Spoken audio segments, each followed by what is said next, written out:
मैं डॉक्टर कृतिका अग्रवाल। आज हम लोग बात करते हैं प्रेगनेंसी इंड्यूस्ड हाइपरटेंशन या फिर जिसको बोलते हैं जेस्टेशनल हाइपरटेंशन।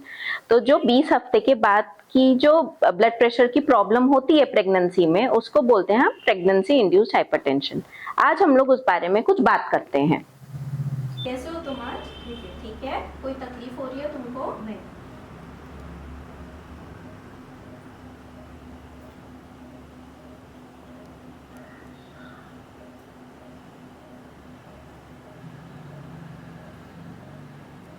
अच्छा, बीपी ठीक है। हाँ, 124/63। कोई चक्कर, पैरों में सूजन जो पहले होता था? गोली खा रहे हो ना ठीक से? ठीक है, तो वो गोली शुरू रखो और 1 महीने बाद फिर से चेकअप के लिए आओ।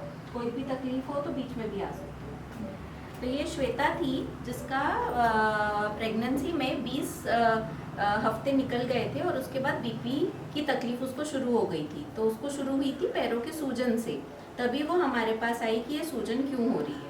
तो पता चला उसको बीपी की तकलीफ थी, लेकिन जब से हमने उसकी बीपी की मेडिसिन शुरू की है अब सब ठीक है। तो आज हम लोग बात करेंगे प्रेगनेंसी इंड्यूस्ड हाइपरटेंशन या जिसको बोलते हैं जेस्टेशनल हाइपरटेंशन। तो अभी आपने देखा कि हमने एक पेशेंट देखा जिसका प्रेगनेंसी इंड्यूस्ड हाइपरटेंशन था। ये प्रेगनेंसी इंड्यूस्ड हाइपरटेंशन में लोगों को कितने क्वेश्चंस होते हैं कि हमारी बीपी मेडिसिन शुरू हो जाएगी तो लाइफ लॉन्ग लेनी पड़ेगी क्या, बच्चे पे क्या इफेक्ट होगा, हमारी बॉडी पे क्या इफेक्ट होगा, क्या हमको खान पान करना चाहिए जिससे हमारी डिलीवरी ठीक रहे। तो इस सब के बारे में आज हम बात कर रहे हैं। अब ये जो प्रेगनेंसी में बीपी होता है, ये प्रेगनेंसी इंड्यूस्ड हाइपरटेंशन हम लोग कब बोलते हैं? अगर वो 20 हफ्ते के बाद रेगुलर चेकअप पे हमको पता चला कि बीपी बढ़ा हुआ है, तब हम उसको जेस्टेशनल हाइपरटेंशन बोलते हैं या प्रेगनेंसी इंड्यूस्ड हाइपरटेंशन बोलते हैं। कुछ औरतें ऐसी भी होती हैं जिनका प्रेगनेंसी से पहले से भी बीपी मेडिसिन शुरू होती है, प्रेगनेंसी के दौरान बीपी हाई रहता है, तो उसको हम लोग प्रेगनेंसी इंड्यूस्ड हाइपरटेंशन नहीं बोलते हैं। और कुछ महिलाएं ऐसी भी होती हैं कि जिनका डिलीवरी होने के बाद बीपी बढ़ा हुआ रहता है, तो उसको हम लोग फिर वैसे हम लोग उनको सजेशन देते हैं या सलाह देते हैं। अब ये प्रेगनेंसी इंड्यूस्ड हाइपरटेंशन होता क्यों है? इसका रीजन ज्यादातर अभी किसी को साइंटिफिकली पता नहीं चला है, लेकिन अगर महिला की उम्र 20 से कम हो या 40 से ज्यादा हो, या फिर महिला के माता पिता या बहनों में किसी को बीपी का प्रॉब्लम हो, या उनका खान पान ऐसा है कि जहां वो जंक फूड ज्यादा लेते थे या फिर सॉल्ट इंटेक ज्यादा लेते थे, ये उन महिलाओं में ज्यादा पाया गया है। दूसरा कारण ऐसा है कि क्योंकि बच्चा पल रहा होता है पेट में, तो उसकी भी रिक्वायरमेंट्स अलग होती हैं, लेकिन अगर वो रिक्वायरमेंट ठीक से पूरी नहीं हुई, कुछ केमिकल प्रॉब्लम्स की वजह से भी बीपी का प्रॉब्लम आ सकता है प्रेगनेंसी में। बट ये वाला जो बीपी है, ये यूजुअली डिलीवरी के बाद ठीक हो जाता है, तो इसी को हम लोग बोलते हैं प्रेगनेंसी इंड्यूस्ड हाइपरटेंशन। तो डॉक्टर कब बोलेंगे कि आप अपना बीपी मॉनिटर करिए घर पे? अगर ऐसा लगा डॉक्टर के पास, जब आप चेकअप पे आते हैं, पैरों में सूजन दिख रही है, चेहरे पे सूजन दिख रही है, या फिर आपके सोनोग्राफी में ऐसा लगा कि बच्चे को ठीक से ब्लड नहीं पहुंच रहा है, बच्चे की ग्रोथ ठीक नहीं हो रही है, तो तब डॉक्टर आपको बोलेगा कि आप एक घर पे भी बीपी मॉनिटरिंग रखिए और 2-4 रीडिंग्स के साथ में वापस एक फॉलो अप करिए। तो घर का बीपी मॉनिटर आप कैसे यूज कर सकते हैं? जब भी आपको वैसे लेट के कभी बीपी मॉनिटर नहीं करना है। आप एक टेबल कुर्सी पे बैठिए, अपना हार्ट लेवल पे आपका एक मॉनिटर होना चाहिए। नीचे, बहुत ज्यादा नीचे नहीं रखना है, बहुत ज्यादा ऊंचा नहीं रखना है। जब भी आप रिलैक्स्ड हैं तब अपना बीपी मॉनिटर करिए। नॉर्मल बीपी होता है 100/60 से लेके 120/80 तक।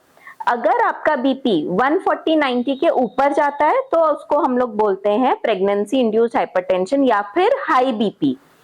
नॉर्मली कभी भी एक बीपी रीडिंग पे ये तय नहीं किया जाता है कि आपको बीपी की मेडिसिन शुरू होगी। अगर आपका 2-3 रीडिंग अलग अलग टाइम पे अगर आपने की हुई है और वो दिखाता है कि हाई है, तब फिर आपके डॉक्टर आपको बीपी की मेडिसिन शुरू करेंगे। क्या होगा अगर आपका बीपी हाई है लेकिन आप उस चीज पे ध्यान नहीं दे रहे हैं और आप डॉक्टर के पास भी नहीं आ रहे हैं? तो उसके कुछ कुछ इफेक्ट हो सकते हैं महिला के ऊपर भी और महिला के अंदर पल रहे बच्चे को भी। पानी ज्यादा हो सकता है हमारे गर्भ पिशवी में, बच्चा साइज ठीक से बढ़ेगा नहीं, ऐसा भी हो सकता है।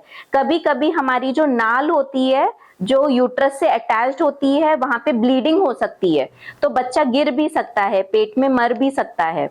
महिला जो है उसके ऊपर भी बॉडी के इफेक्ट्स आ सकते हैं, जैसे कि उसकी किडनी के ऊपर असर आ सकता है, लिवर के ऊपर असर आ सकता है, हार्ट के ऊपर असर आ सकता है। ये सब चीजें कब होंगी? अगर आपका बीपी कंट्रोल नहीं है या फिर आपने उसको डॉक्टर के पास जाके उस चीज के बारे में डिस्कस नहीं किया है। तो अब आप आगे क्या चीजें आपको फॉलो करने चाहिए या आपको क्या पद्य फॉलो करना चाहिए जिससे ये बीपी थोड़ा सा कंट्रोल में रहे। तो जब भी डॉक्टर आपको बोल रहा है कि आपका बीपी बढ़ा हुआ है, तो एक तो आप खान पान में कुछ ध्यान दे सकते हैं। पहला, नमक वाली चीजें ज्यादा ना लें, जैसे नमकीन हो गया या अचार हो गया, पापड़ हो गए, इस वाली चीजों का सेवन कम करें।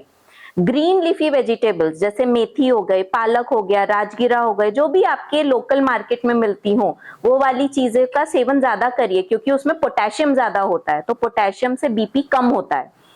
कुछ कुछ लोग बोला करते हैं या साइंटिफिकली भी प्रूवन है, बीटरूट वाली चीजें या फिर जो गार्लिक जिसमें ज्यादा हो, ये वाली चीजों का सेवन ज्यादा करें। पानी का इंटेक ज्यादा रखें। बेकरी आइटम्स कम रखें, जैसे केक हो गया, पेस्ट्री हो गए, ब्रेड का सेवन हो गया, पिज्जा, बर्गर, ये सब चीजें रिफाइंड फ्लोर से बनती हैं, तो इन सब से बीपी बढ़ता है, तो इन सब चीजों का सेवन कम रखें। रोज कम से कम 30 से 40 मिनट वॉक पे जाना ही है।